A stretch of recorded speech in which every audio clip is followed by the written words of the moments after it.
Jesus did, okay, is not like that which came through the one who sinned. For the judgment which came from one offense resulted in what? For how many people? The whole human race. So one man sin brought condemnation for how many people? The entire human. Now look at the second part. Very interesting. But the free gift, which is Christ's obedience, which came from many offenses, resulted in justification. Why many offenses? Here's the problem. Besides Adam's sin, which condemns us, we have also committed our own sins after the law was given. Am I correct? If Jesus died for Adam's sin only, would he solve our problem? No. He did much more. He died for Adam's sin, plus every sin you will commit and will commit to your dying day. Is that good news? In exchange, he gives you justification. So please remember, Christ did much more than what Adam did. Now verse 17. For if by one man's offense death reigned to the one. Now what does that mean? When Adam sinned, death was not an option. Death came to rule. That's what it means, when it says it reigned. It came to rule over every human being. I don't care how strong you young guys are, you have to die. Am I correct? When I was in Uganda, my good friend Idi Amin, he made a throne like the olden days. The kings were taken on a throne on the shoulders of slaves. He made a similar throne. And he made four Englishmen carry him on the main streets of Kampala. And on the top of the throne were these words, Idi Amin, the conqueror of the British Empire. Oh, I tell you. But one day, he heard some guns and some cannons from the soldiers of Tanzania. And he knew that if he stayed there, he would die. He had 21 wives. His goal was to marry a woman from every tribe in Africa. But by now he had 21. He killed 20 of them and took only one on the helicopter to Libya. Now his bodyguard, the soldiers that was bodyguard were not Ugandans. He didn't trust them. They were from Libya. And almost all of them died in that war with Tanzania. So when he came to Libya, the parents of these soldiers said, we're going to kill you. You are responsible for the death of our sons. So he took off and went to Saudi Arabia. And Saudi Arabia said, we'll give you protection, but you are not allowed to open your mouth.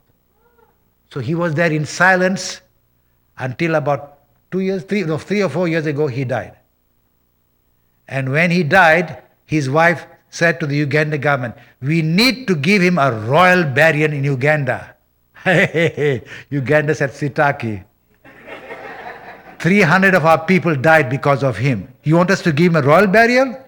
Let him die and be buried in Saudi Arabia. We don't want him here. So please remember that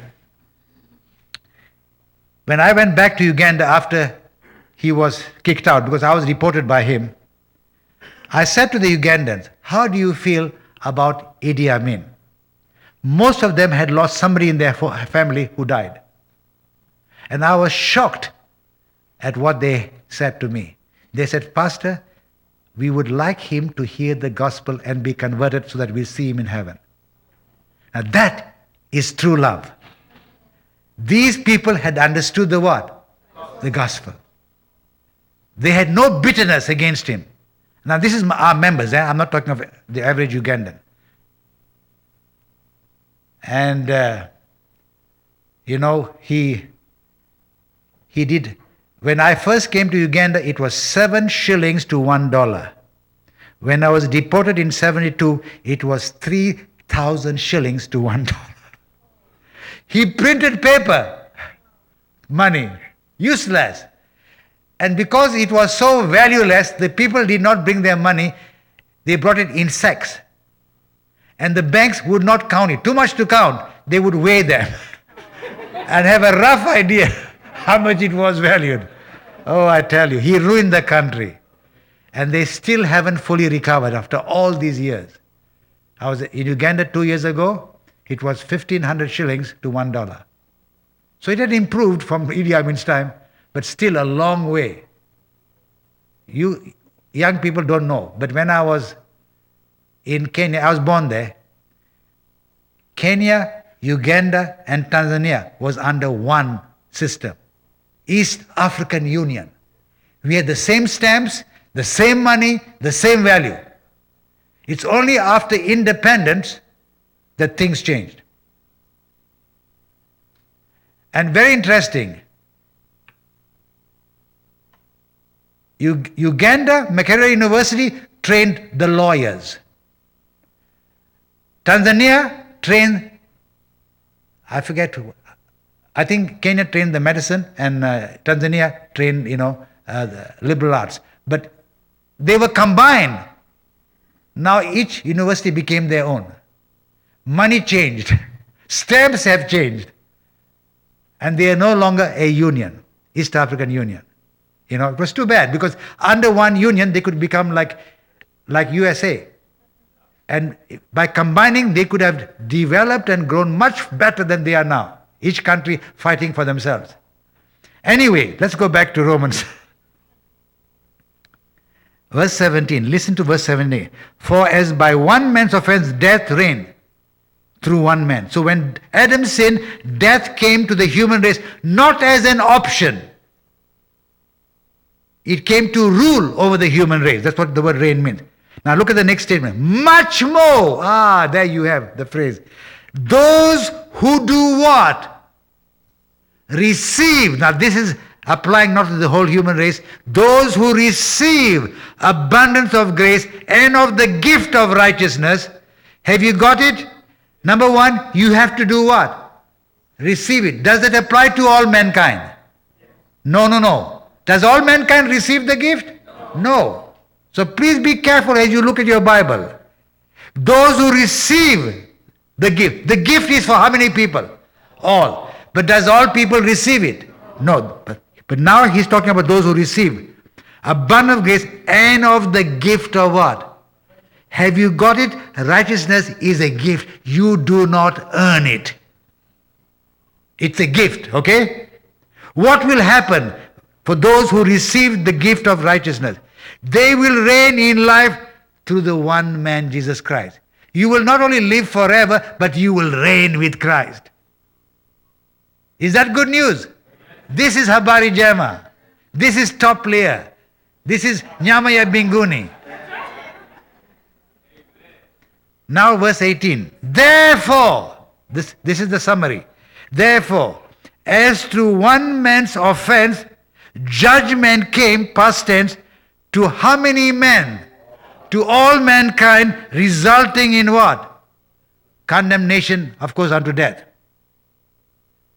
Even so, through one man's righteous act, the free gift came to how many people? All mankind, resulting in what? Not just justification unto what? Life. Is that good news? And yet, when I ask Adventists, if you die today, will you make it to heaven? Oh, I hope so. I'm not sure. What are you telling me? You have not understood the what? You think you have to be good. Hey. No. We are saved by grace alone, through Christ alone, by faith alone. Amen. Yes, salvation produces fruits, okay? Sanctification doesn't save you. It is the fruits of what? Justification. Remember the fig tree that had no figs? Jesus said, cut it down. And they said, please, give them 1 more year. They dug it. After 1 year, was there any figs? No, so cut it down. Folks, genuine justification by faith always produces what? Fruits. Now the fruits are different. Some 30-fold, some 60-fold, some 100-fold. So the fruits are different in each individual. But James said, faith without works is what? And the word dead applies to faith. You have no genuine faith. Okay, let's go on. Verse 19, very important. Because now Paul is bringing us to some other situation. For as by one man's disobedience, and I repeat, the many were made what? So who made you a sinner? Adam. But now look at the second half. So also by one man's obedience, many will be made what? Okay, now. It's also the many, but the many applies to verse 17, those who accept it. I'm going to read the text again, and I'm going to ask you the grammar, the verb tense, because verbs are very important. Okay? Verse 19. For as by one man's disobedience, the many were made sinners. Past, present, or future tense. Past tense. Now look at the second half. So also, by one man's obedience, the many will be made righteous. Why future? Because verse 19 onwards is dealing with our nature. Yes, we were made righteous in who? But we will not be made righteous in ourselves until the second coming of what? Christ. When this corruption puts on what? Incorruption. Can somebody read for me Philippians 3, 20 and 21? This will give you an example of what I'm saying, or what Paul is saying.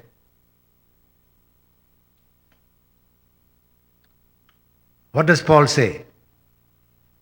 Philippians 3, 20 and 21. I prefer it in a modern translation because the King James was written many years ago, 1611, and the English language has changed.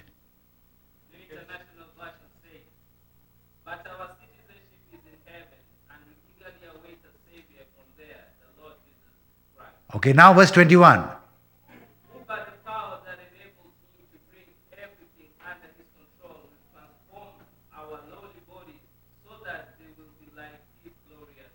Okay, when will our lowly bodies be transformed? When Christ comes. So that's future. Now with this in mind, because it's dealing with nature, look at verse 20. Moreover, the law entered that the offense might abound. I'm trying to help you how to study your Bibles also, okay? The law entered. The law entered where? Where did the law enter? No, not the world. God came to Abraham.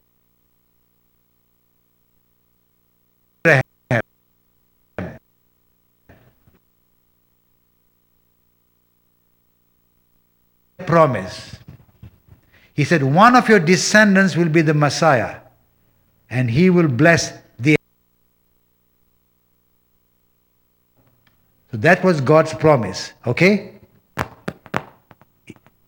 430 years, God law entered the promise. Did God say to Moses, when I promised salvation to Adam, I forgot to give him one requirement. I'm giving it to you. Did God say that to Moses? No. So why did the law enter? Was it an extra requirement for salvation? No. Listen to it. Moreover, the law entered that the offense, look at the word offense, singular or plural? Singular. Referring to whose offense? Adam's. So listen to this. Moreover, the law entered that the offense might what? Might increase or might abound. Now let me explain to you. very simple. Don't make it difficult. We are told that Adam's sin made all of us sinners. Am I correct? Verse 19. How did God prove that we are born sinners? How did He prove it? By the law. Because sin is now, you can use the word transgression of what? Law. Except that the text doesn't say that. 1 John doesn't say that. That's the King James. What the text says in the original is sin is lawlessness. It is talking about people who deliberately choose a life of sin. Okay, but how do you know, how did God prove to you that you are a sinner? By the law, yes. Without the law, you would not know you are a what? Sinner. So God gave the law not to solve the sin problem, but to expose it.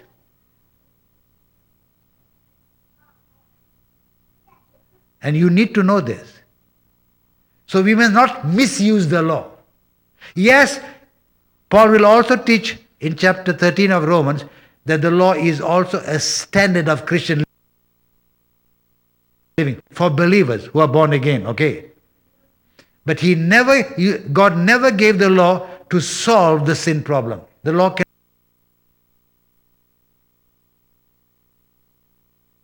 expose it. You know, when you get malaria, how do you know you have malaria? Who told you you got malaria? The fever. Okay? So also, who told you you're a sinner? The law. Because our nature is not only sinful, but it is a liar. The heart is desperately, okay, wicked, but it deceitful. That's what I wanted to. Who does it deceive? Us. Let me give you an example. Next time you go to the market, to the supermarket, go to somebody who, make sure he's smaller than you, okay? And tell them, by the way, I would like to explain to you a very important truth. And they will say, what truth? From head to foot, you are a sinner. If they have a gun, they'll shoot you. Nobody wants to be told that they are sinners from head to what? But have you told them the truth? Yes. Did they accept it? No. So God gave the law to not to solve the sin problem, to expose it. But what did the Jews do with the law of God, which is as holy as God Himself? They took the law and they made rules. And they kept the human rules and they thought they were keeping what? The law. Who were they deceiving? Self. But don't be too hard on them. Many Adventists have done the same thing. We have made rules.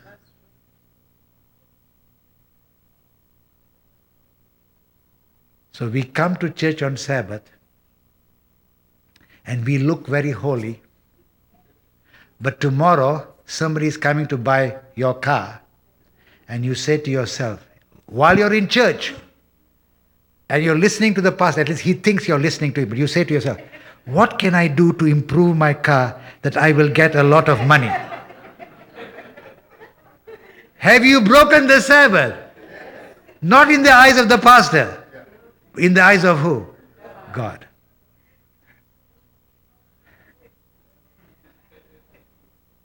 So we need the law to show us that we are what? What percentage of sinners? 80%, 90%, or 100%? If you discover you're 100% a sinner, then one thing you know, you cannot save yourself. Number two, you know that you need a savior. Let me give you a Bible example. One day, a young man came to Jesus. He was a good Jew. He said to Jesus, what must I do to inherit salvation, heaven?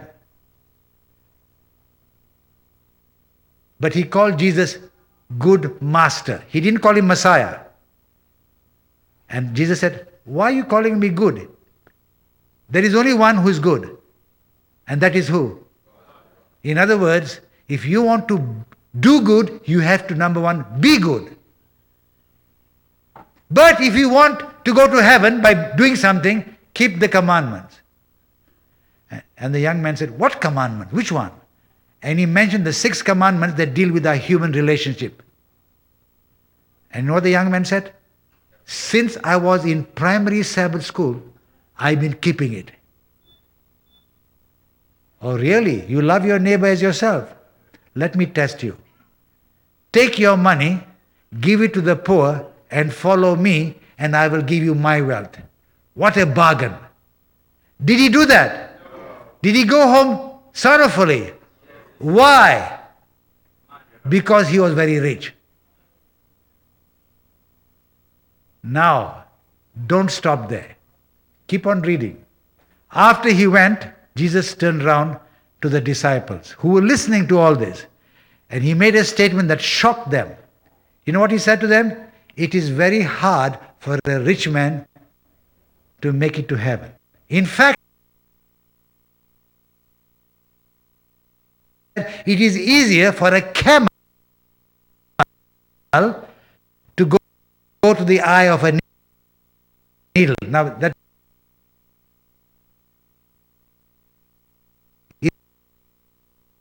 is a little door on the door of the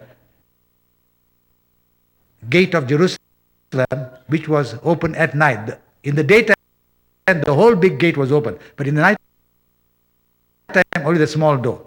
So if you wanted to, you had to bend down and crawl to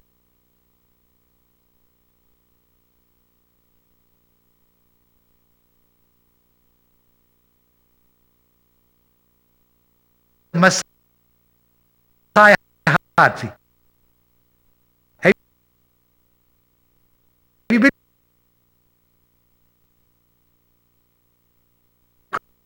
crawl?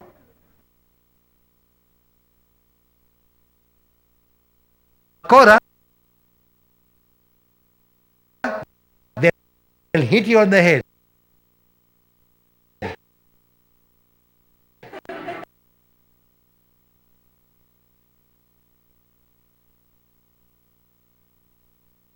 And camel to go through that little door.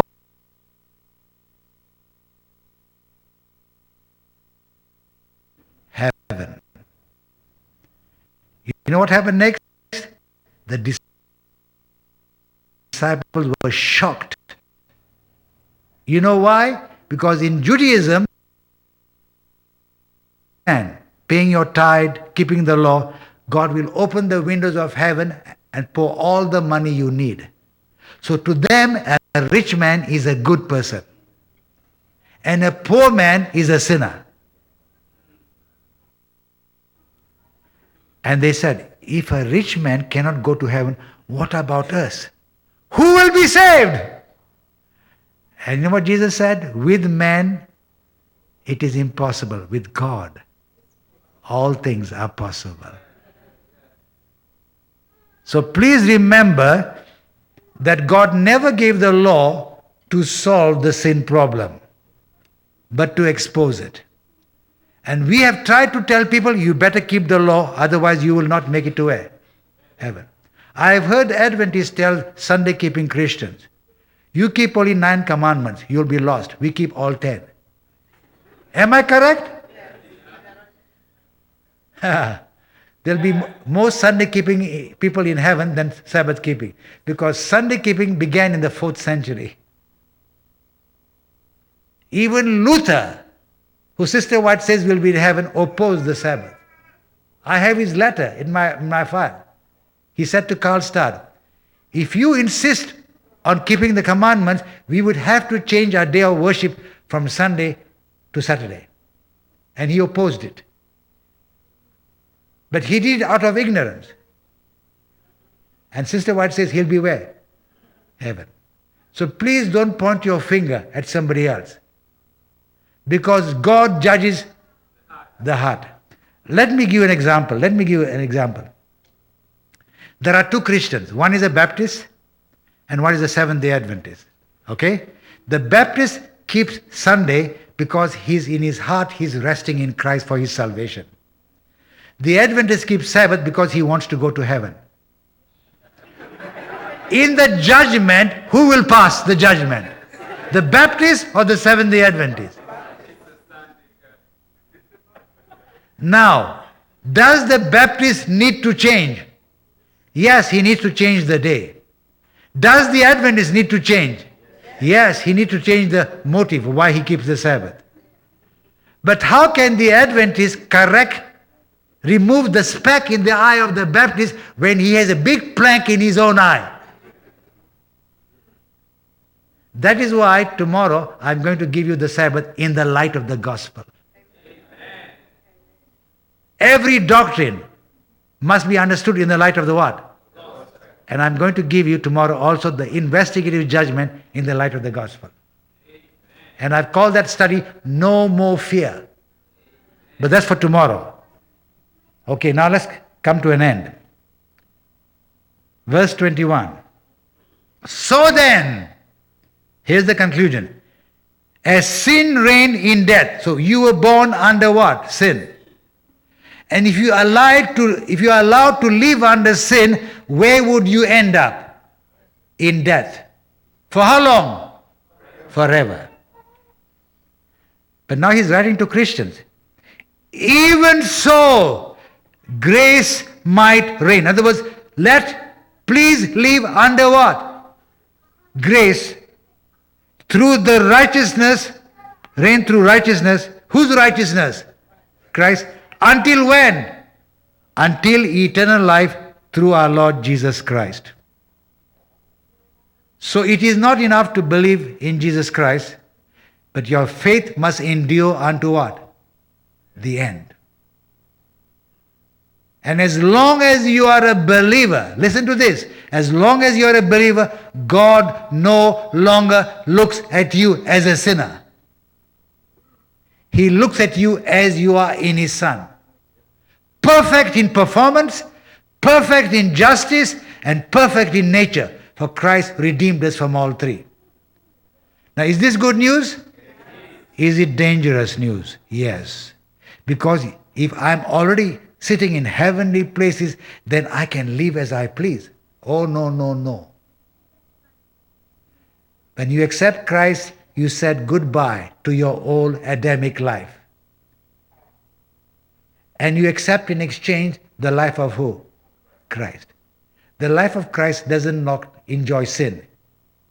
It's a life that loves righteousness. So please remember the fruits of accepting Christ. The fruits is holy living. He doesn't contribute towards your salvation. You're already sitting in heavenly places and you can't go higher than that in Christ. Ephesians 2 verse 6 says that. But while you're on this earth, you want to reflect what you are in Christ. So are you righteous in Christ? Yes or no? So God says, please live righteously. Are you a child of God in Christ? So please live like a child of God.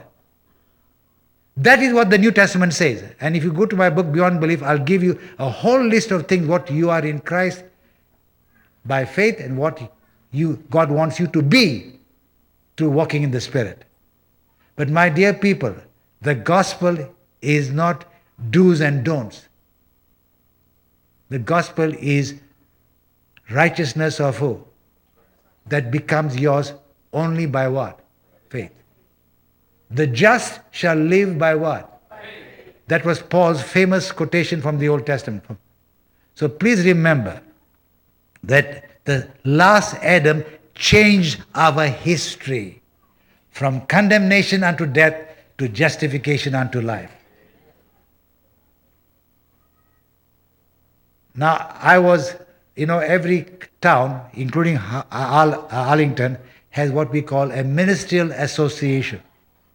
That is, ministers of all denominations meet once a month, Very few Adventists join them. But I always joined the Minister Association because I wanted to show the other pastors that we are gospel-centered Christians. And in Walla Walla, the president of the association was a Baptist. And he had heard me on the radio of Walla Walla preaching the gospel. So when I was moving to Washington, D.C., he came up to me and he said, Jack, you need to take part of the prayer breakfast at the White House. And I said, but they will never accept me if I told them I'm an Adventist. He said, you're right. But he said, my father is very much involved in the prayer breakfast. I will come and introduce you to the chaplain of the White House. So he came, took me to the White House and introduced me to Halverson, who was then the chaplain of the White House, of the Senate, And the Halverson asked me one question, what denomination do you belong to? And I said, shall I tell him or shall I not? But I had to be honest. I said, I'm a Seventh-day Adventist. And the moment I said Seventh-day Adventist, you could see in his face, it dropped. And the Baptist pastor said, don't worry. This man preaches grace. And he turned around to me and said, is that true? I said, yes. And he said, sometimes I need pastors to help me on Sunday, but I can't use the other pastors because they have their own churches. But you are free on Sunday. I said, yes. Anytime, just call me. I preached in the Church of the Brethren. I preached in the Presbyterian Church. And when I preached, they said, man, I don't see how you can be an Adventist and preach the gospel. And I said to them, technically, Adventists are gospel-centered people. In practice, here's our problem. We have given the wrong impression. But he said, I don't hear this gospel from your radios. I said, I know. But if you look at our books, if you look at our fundamental beliefs, you will notice the gospel is there. But it is not proclaimed, it is not taught. Even the Sabbath is linked with the redemption in our fundamental beliefs. So I'm now writing a book called Built Upon the Rock, the 28 fundamental beliefs of the Adventist Church in the light of the everlasting gospel. It will come out maybe 2 months from now. I finished it, it is going through the editorial process, and I hope it will be available in 2 months. But my dear people, I'm quoting now Ellen G. White, of all professing Christians, Seventh-day Adventists must be foremost, number one, in lifting up Christ as the Savior of the world. We have failed to do it. And because of that, many are going to Christless graves because they have not heard the gospel. Calvinism preaches limited atonement. Not for everybody, only those that are elected. Arminianism, that is the second group of Protestants, preach provisional salvation. You have to do something before God saves you. But the everlasting gospel is that in Jesus Christ, the entire human race was reconciled to God and justified unto life. This is God's supreme gift to mankind. And all he's saying to the human race, please don't reject this gift. It's your only hope. But he doesn't speak to them directly. He speaks to them, his ambassadors, which are we. And we have